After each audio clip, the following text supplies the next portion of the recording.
Okay, it's very possible doing this outside is not a great idea, but we're here, we're gonna get it out because this is a video that honestly I have had intentions to share for years at this point. I've had a lot of requests over on my blog. I shared a little bit of this story on my blog a few years ago and have since had a lot of requests to kind of go into a deeper story time about when my son was born. So I'm gonna go ahead and offer a few things right off the top. One, trigger warning, this is birth trauma. Additionally, there is a happy ending. I just would advise that you take care while watching and just kind of know what space you're in to, there's an airplane.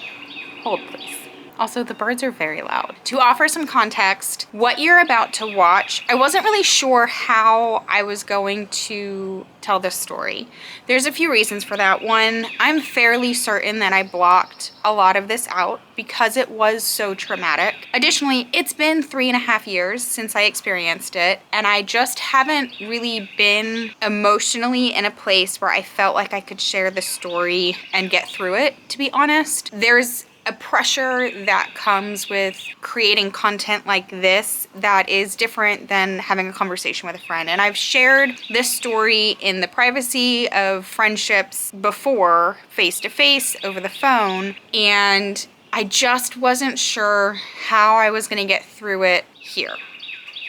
Well, that's where technology is a very good thing, because one of my closest friends who was also pregnant at the same time that I was, she and I would Marco Polo every single day. And if you're not familiar, Marco Polo is a video messaging app. And when I was finally home from having my son, she was about 2 months away from delivering. She is a nurse and asked for the gory details, which I was careful not to share the gory details with my other pregnant friends because I didn't want this story to be anything that scared them. I went into my pregnancy and into like the whole experience of birthing a child with the goal of staying kind of underinformed. I don't know if that's a good idea or not. The intention behind it for me was that I tend to really hyperfixate on things, and I knew myself well enough to know that the more informed I was, the more my brain would spiral, or I would attach myself to an experience, and if anything went awry from that experience, it would do some pretty serious damage to, one, the experience for me, but also my mental health. And so I intentionally did not take any birthing classes. I really didn't watch a lot of like birthing stories. In fact, the only thing that I was watching, and my coworkers at the time were like, why are you doing this to yourself, was I was watching videos of people who delivered on the side of the road. Like as they were driving to the hospital, they wouldn't have made it in time and they delivered on the side of the road. And my friends were like, why are you watching this content? And I was like, honestly, it was really comforting to me to see that no matter the circumstances, your body knows what to do. And so that was just kind of my approach. The context there, I just want it to be clear, is that like I did not have a birth plan. You'll hear me say this in the video coming up. Like luckily, I have this Marco Polo from when I was telling my friend about all of the gory details of everything that happened. And when I say gory details, we don't get into like anything nasty, but it is a very raw and authentic just conversation, as if your best friend is asking like, hey, how did things go? And it was a very long Marco Polo, so props to my friend Rachel for listening to the whole thing, because this is edited down. And I did not get into the birth story part of it for her until like I had answered a bunch of other questions. And if y'all know me at all, you know that I'm a talker. I'm a talk forever. So that being said, let's set the scene and I will kind of lead you into where this video starts out. So I was a week and a day, I was a week and a day overdue when I woke up with contractions. I was set to go in to the hospital for an induction on the evening of this particular morning. So I was supposed to report to the hospital at 8 p.m. on this day. I woke up like 3-ish in the morning with contractions. They continued to progress. We lived 45 minutes to an hour away from the hospital. We made the judgment call. We went to the hospital. I start this story for you in this Marco Polo as I get to triage. They rush me in, and my nurse kind of fills me in on what's going to happen once they've checked my cervix. So that's where we start. Roll camera. My nurse was like, they're going to send you home. Like, you go home, rest, labor at home, eat something good, and then come back. They'll probably have you come back for your induction tonight at 8. And I was like, well, it is what it is. So shift change happens. My new nurse gets in there, and she's like, yeah, even if you haven't progressed, they're not going to send you home. She's like, you have an induction set for today. She's like, we have nobody else on the floor. They come back, they check my cervix. I'm at a 3. And the doctor's like, listen, you can go home or you can stay. It's completely up to you. He's like, you know, how far away do you live? And I told him that we lived about 45 minutes to an hour away. And he's like, I mean, again, up to you, but you're welcome to stay if you would like. He's like, no one's going to judge you for staying. And I was like, okay. So Jonathan and I decided, with it being so far away and without really being sure of like what the, like, hold on. Popping in here to very quickly apologize for all of the crazy camera work. With Marco Polos, we would usually just put the phone down and like listen to our friends. So do that if you need to. Like, if we didn't stay, we weren't entirely sure what the guidelines would be to like, what does it need to be for us to come back? Do you know what I mean? Like, because my contractions were so close together, they weren't super intense, but like they were very close together. And so we were just both in the same mindset of like, what happens if things progress rapidly suddenly and we don't know that that's the indicator, like, hey, we need to get back to the hospital right now. Our gut was telling us to stay. We got into the labor and delivery room, and my doctor came in, which ironically, no one shared the entire time that I was going to my doctors, that at Wake Med North, Duke Heritage and Duke Blue Ridge share rotation. So my doctor was not somebody I had ever met before. He was from a different practice. So I'm like, what was the point of me seeing every doctor at our practice? I will say, however, he was fantastic. I really liked him, trusted him immediately, felt very comfortable with him immediately, and really felt like he saw me as a person and not like, you know, just another baby to be delivered. So he came in and he kind of explained what his goal was for the day, wanted to get an assessment of like what my plans were. And I was like, I have no plans except to leave this hospital with a healthy baby. And I even mentioned then, I'm like, even if it ends up being like a situation where we have to have a C-section, like I am okay with anything that you think is the right move to make. You've done this a time or two. I've never done this before. So like, I'm going to default to you. I'm going to trust you. And he came in, explained all of that, and then told me that they were going to break my water. And he was explaining the procedure to breaking my water, which is a lot like a cervical check. But because my cervix was still so posterior, cervical checks were really hurting. And so I told him that. I was like, I'm just going to let you know, like, if this is something that has to be done precisely, I writhe on the table. I can't stop it. Like, I've tried to control it. I can't help but kind of lift my bottom up off the table because it hurts that bad. I said, so if that's something that needs to be done precisely, I'm just letting you know you're going to have somebody in here that like holds me down. And he was like, no, it is never our intention to put you in a situation where you're in that much pain. He's like, there's absolutely no need for that. He's like, was it your plan to get an epidural? And I said, yes. And he was like, okay, then let's do this. He's like, let's go ahead and get your epidural ordered. He told my nurse to go ahead and start my fluids because I think you have to be on an hour of fluids before you can get the epidural done. So he told her to go ahead and get my fluids started. He's like, we'll do the epidural and then we'll break your water. He's like, and you won't even feel it. And I'm like, bingo, bango, let's do that. So they ran my fluids. They came in to do the epidural. I don't know if that's part of your plan at all, but if it is, let me put you at ease. It really wasn't that bad. Like, I was in more pain from these IVs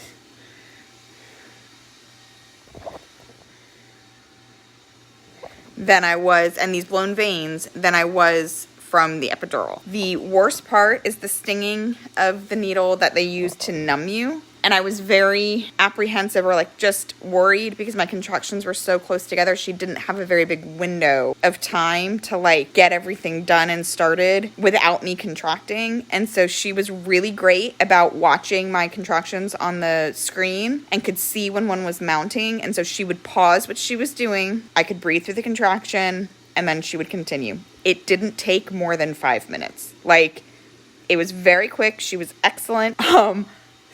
The only thing is, first of all, an epidural, obviously, as you know, works by gravity. And so on occasion, like depending on how you were positioned in the bed, certain parts of my body would be more dead than others. But what I didn't realize was what was most comfortable to me was like kind of sitting like this. And so there came a point where I'm like, I mean, I can wiggle my toes, but I cannot feel my legs, to the point that at one point my nurse was talking to me and my hand kind of like slipped down. And I thought she had brought me a warm pillow. And it was not a warm pillow. It was my freaking leg.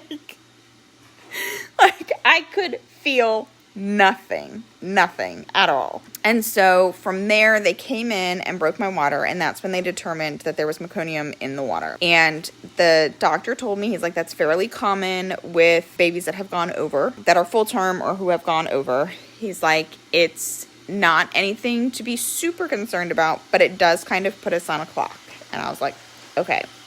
So they, started all of the things that they do, which is like, put you in all these different positions, and they were going to start me on Pitocin, but then they didn't start me on Pitocin, but then they decided to put in like an internal catheter that determined like my internal contractions, which revealed that my contractions were not as strong / as productive as they seemed to have been from the external monitor. And so once they figured that out, then they started me on like a very small bit of Pitocin, like very small, and my body was doing what it was supposed to be doing. It was progressing. Around 6 p.m. I was at 6 centimeters, which was great. They continued to put me in all this, all these different positions. They continued me on the minimal Pitocin. The doctor did come in abruptly at one point, and like as he was walking in, he was like, oh no, okay, it leveled out. He had seen something on the fetal monitor that was saying that there wasn't enough variation in Wade's heartbeat, and the doctor like rushed into the room. And by the time he got in there, the variation had picked back up, which was not something I was like super aware of what was happening. I will say that I'm very thankful that these doctors were very observant, but not alarming in any way. So my mom came, labored with me for a little while. She left at 10, okay? Let's make this very clear. My mother left the hospital at 10 o'clock. She exited my hospital room. Almost immediately after my mother left, the door opens and it's the doctor. And he came in and he's like, hey, listen. They had checked my cervix just before my mom left, and I was still at 6 centimeters. And so I was just kind of gearing up for like a long night of laboring. The doctor came in and was really chill. And I keep looking back on this moment and thinking, like, I keep analyzing it. Because honest to God, he made it seem like it was my choice to have the C-section. I'm not kidding you. Like, he really made it seem like it was my choice. Like, I'm pretty sure I chose to have the C-section. But in reading all of our notes in the Wake Med chart thing and learning more about what they were seeing, it was not my choice to have that C-section. I also didn't know until after the fact that it was an emergency C-section, which Jonathan he's like, well, honestly, anything that's not a scheduled C-section is probably determined to be like an emergency C-section, which I guess is correct, but it didn't register to me that things had to be done as swiftly as they were. And part of me is thankful for that because I think I would have been scared. There is another part of me that's a little resentful for that because what proceeded to happen next, I thought it was fine. It was really traumatic. Like, it was, there's no other word for it. It was just traumatic. So again, remind you, my mother walked out of the hospital room at 10 o'clock. There's a text message from my sister that says, hey, I'm here. And that's when she walked out. In a very short period of time, my nurses came in. Mind you, remember, it was shift change. So my nurses that I had been laboring with all day long were gone. These relative strangers that really hadn't taken any time in the several hours that like shift change had gone on to really get to know me, anything. Like, I didn't know them. And one of them was the nurse from my very first nurse from that morning that I wasn't like super fond of, the one that's like, they're gonna send you home. These nurses come in, they're super abrasive, they're shoving medications at me, they're demanding that I take off my jewelry, which I'm trying to do while also simultaneously trying to take the medicines that they're giving me, and also trying to give things to Jonathan, who's also trying to get into scrubs. And they shove this medicine at me that is in like this little cup that like you peel the top off. They just said that I need to take it like a shot. They gave me no other information about it. I don't even know what it is or what it was. What they failed to tell me, and I'm telling you this now in case this is something that you have to do, it was like straight vinegar. And I took it as if it was going to be like Robitussin, not straight vinegar. And I don't know if you've ever taken like an apple cider vinegar shot or anything like that, but there is a method to taking something that is like vinegar so that you don't, one, taste it, which whatever, but two, don't immediately invoke that gag reflux. They didn't tell me. And so I took it now after taking all of these other medicines.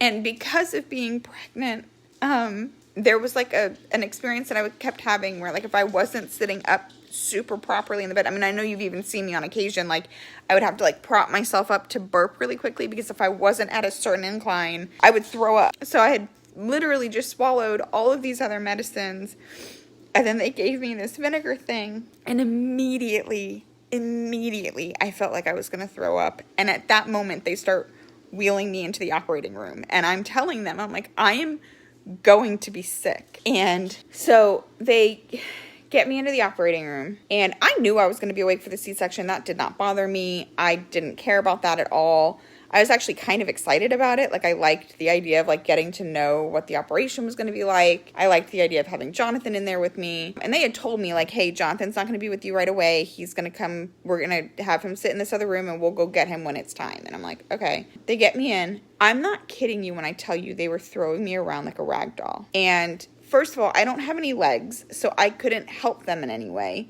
But also, nobody was talking to me. And I'm shouting out that they're hurting me, and nobody is listening.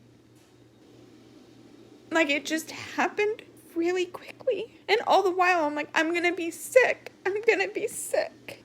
And at one point, I just looked up at whoever was around my head, and I was like, I'm really sorry, but I'm going to throw up. And before the words were out of my mouth, I proceeded to vomit everywhere. And I couldn't stop vomiting at all. Like, I couldn't stop vomiting. And I knew at that point, like, my stomach was so empty, and I had been saying all day how starving I was.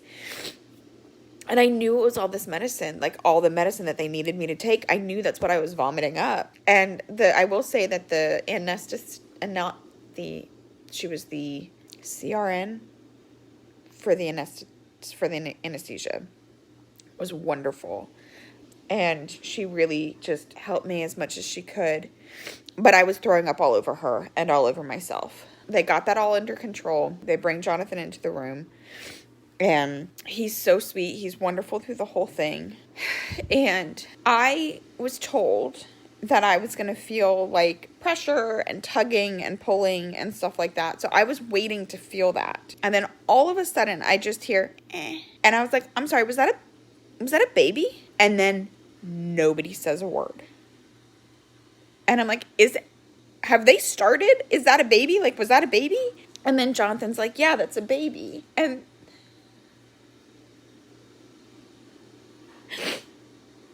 a moment goes by. And another moment goes by. And what feels like an eternity.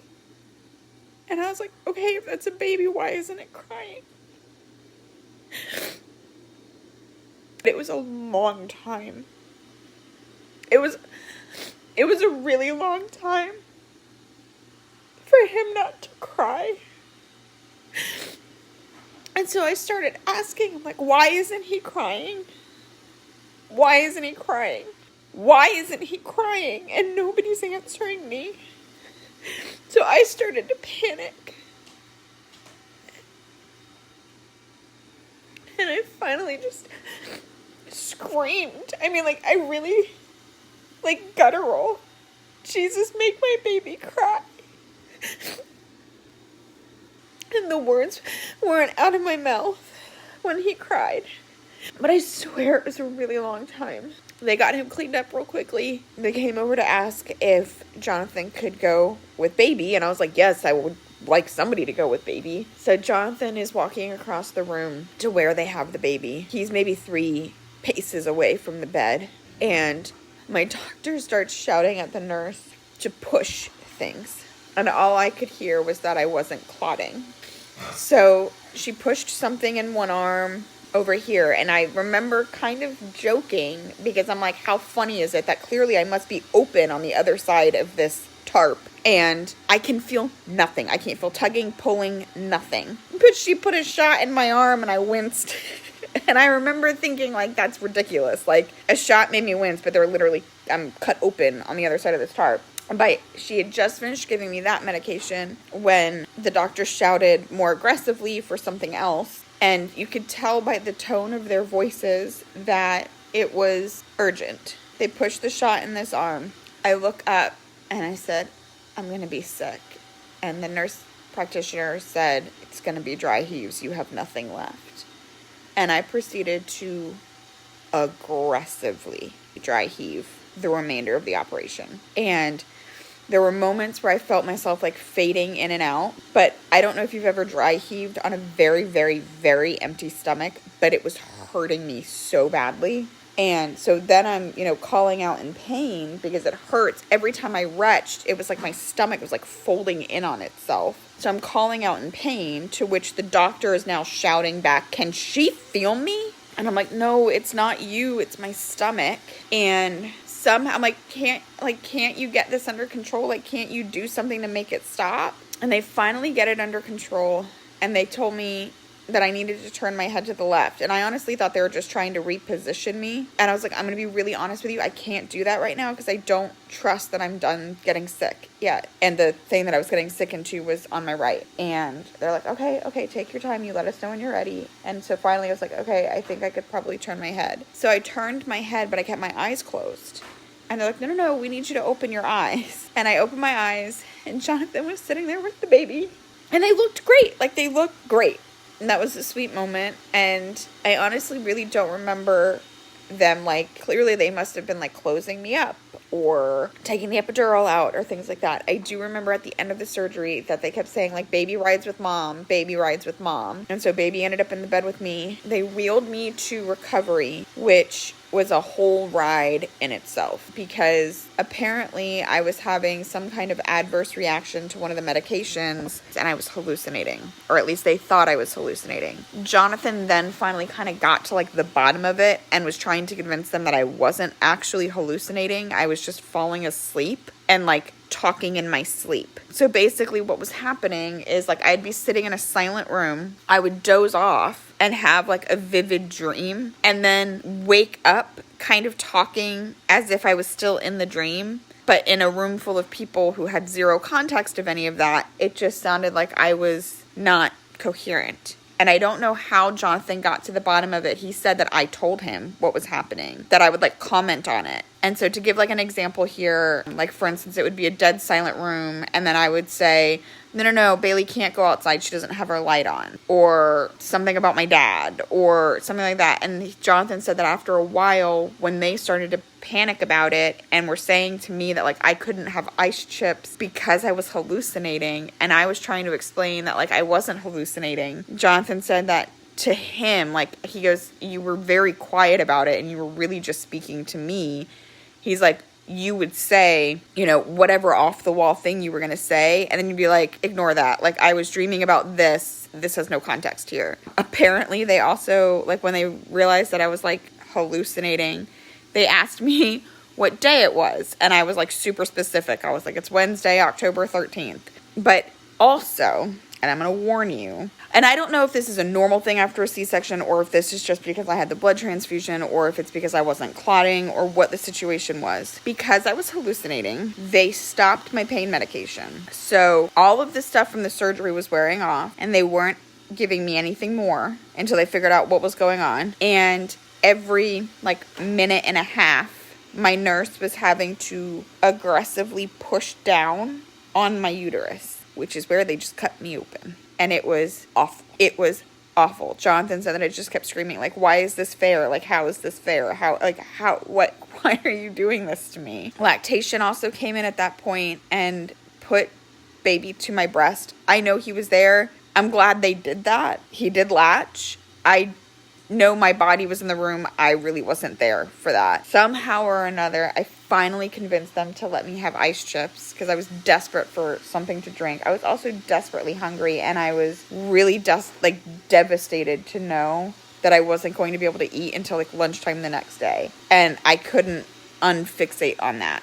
And then they got us into our postpartum room. My nurse there was wonderful, and she did all the vitals on Wade and kind of indicated that some things were a little bit off, but that, that's to be expected. By 7:30 the next morning, though, they came and took him to go to the NICU because his respiratory was too high.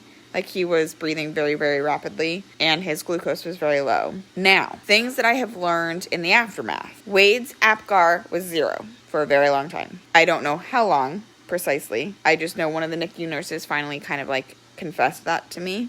It was 0 longer than it ever should be. And I felt really bad because the nurse practitioner from the NICU, I saw her a couple days later, and I can only imagine how terrifying that must feel to be the person responsible for resuscitating a baby, and the mother is literally panicking on the table asking why their baby isn't crying. I feel like there was other things, and now I can't remember what they were. Ironically, the thing that is the most traumatic that sparked everything was that vinegar medicine. That is to me, that is the catalyst for all of it. That was the turning point. So remember, I told you my mother left the hospital room at 10 o'clock. So at 10 o'clock, I still had not yet seen my OB. We had not yet had the conversation about the cesarean, nothing. Wade was delivered at 10:35. So all of that stuff I was telling you about, all the things that were happening, now I want to put into context about how rapidly all of that went down. So it was just a very traumatic 15, 20 minutes, but it was awful. It was awful. It was awful. I don't know how I'm able to look back on any of this with any kind of positivity. And Thursday I was literally an actual mess. I couldn't talk about anything without crying. And I suddenly immediately understood Leanne Sez's post about her daughter being in the NICU and how she didn't think she could ever talk about it because she just couldn't talk about it without crying. And I remember thinking in that moment, I was she shares everything, and she's so committed to sharing because it helps people. I couldn't understand it, and I immediately understood it. I immediately understood it because I just I said to my mom, this is sad. On Thursday, everyone was congratulating us and sending us all these text messages and really happy messages and phone calls. And I said to my mom, I said, I don't feel like we're celebrating. I feel sad and I feel scared. And that was such an awful way to feel the day your son is born. But that's how I know that prayer works, because something shifted that by the end of the day, I felt a lot better. One, I'm sure eating a meal and having a nap helped. Because again, I hadn't slept and I hadn't eaten in 36 hours. But also had gone through a hell of a lot in 36 hours. So that is our birth story. It is definitely not rainbows and butterflies. But it brought that little one into the world, and he seems to be thriving now. So I would do it again. I won't do it again for another kid, but I'd do it again for him. I'm glad that we were one and done before this, because I would certainly be one and done now. That was sincerely traumatic. So yeah, I don't tell you any of this to scare you at all. Obviously, everything worked out just fine. I'm really, really, really, really glad I did not go into that hospital with any kind of plan or expectation for how any of that was going to go, because that was already hard enough on me as it was. And I was okay and prepared with literally anything that happened. So I can only imagine if I had gone in with this idea of having like some super blissful, you know, organic natural birth, and then the next thing I know, I'm chugging down vinegar and being cut open on a table. Like, I think I would have been a mess, more of a mess than I was. So if I can give you any bit of advice, I would encourage you to just go in with an open mind and trust the doctor. Okay, this is out of context, but the circumstances of today just led itself where I wasn't actually able to put my makeup on until like 5 minutes before hitting record on this video. It is 2:39 in the afternoon. I've already dropped my son off at school. I did all of the editing for what you just watched before now, and man, oh man, am I glad that it was a day that I did not put my makeup on until after I edited. Because you guys, watching that and editing it, that was the first time I've reminded myself of what all really actually took place. I'm really thankful to have that video to kind of, just for posterity's sake, but also to offer to you all something that I certainly would not have been, and definitely was not in, considering the fact that it's 3.5 years later and I'm only just now at a place where I feel comfortable really sharing the details of this story. I wouldn't have been in a place to record as authentically as that in that moment. And so I'm glad to have had this, and I really wasn't sure, like I said at the start, how I was going to present this information. And so it's like past Joey did me a favor and just kind of memorialized really how I was feeling. I recorded that video the day after we got home, so 2 days after we got home. And so still very raw, very fresh. I had a sleeping newborn next to me. So my son is 3.5 years old, and he spent, I believe it was 4 days in the NICU. I had a cesarean, and our hospital's rules were that I think I had to stay in the hospital, I want to say it was 5 days. I think I had to stay in the hospital for 5 days with the cesarean. It might have been longer because of the transfusions that I had. I honestly don't know, but it did work out by some type of miracle, because I was told the first morning when they took him from me and brought him to the NICU, they got him all settled in over there, and by the time we were able to go over to his room and like meet his team, one of the first things out of his care team's mouth was that, to prepare you, he will not be going home with you when you leave this hospital. It's 3.5 years later. How does that still hurt my insides? Because that was wrong. It wasn't true. Prayer works. Medical teams are amazing, because I did, by some miracle, buckle my kid into a car seat and put him next to me in the car the day that I was released from the hospital. He was also released. He had been released from the NICU the night before, which is, again, some kind of miracle, because he was not supposed to be. And in fact, there were quite a few things through his NICU experience that the nurse that we had primarily like a relationship with just kept saying. She's like, you must have some serious prayer warriors behind you guys, because this stuff is not what we normally see. I do at some point in the video you just watched reference Leanne Says and her experience with her daughter, which I want to go ahead and just clear up a little bit. Obviously our experience was significantly different than hers, and on a much smaller scale than what she went through, but I understood in that moment what it felt like to not be able to share it, and why it's taken me 3.5 years to share this story, even though I've had that time capsule of a story in video form all this time. I could have at any point edited it up and put it out on the internet, and my heart wasn't ready. And I don't honestly know if my heart's ready now, but something is telling me to go ahead and get it out there, so I'm doing it. And I hope that it's helpful to you. I hope it can offer some comfort to you to know that things can look really scary and there still be a very happy ending on the other side, and to trust your care team, rely on prayer, because I'm telling you, out of all of the things that I take from that entire experience, the moment that I screamed out for Jesus, the prayer was answered. And when I tell you it had been a long time, it had been a long time that he was not crying. Longer than normal with a C-section, which I have since learned that it is fairly common for a C-section baby not to cry right away. So if you are in a situation that you're getting ready to deliver and a C-section may or may not be on the table, just know that like there is a small period of time, but a period of time in which a baby does not immediately cry. It could even happen after a natural delivery as well. From what I understand, the way it was explained to me is when a child is birthed naturally, it has like a natural squeezing effect that releases the fluids from their chest and their throat and their lungs and opens their airway, and they still maybe have to like pop their bottom or whatever to get them to cry.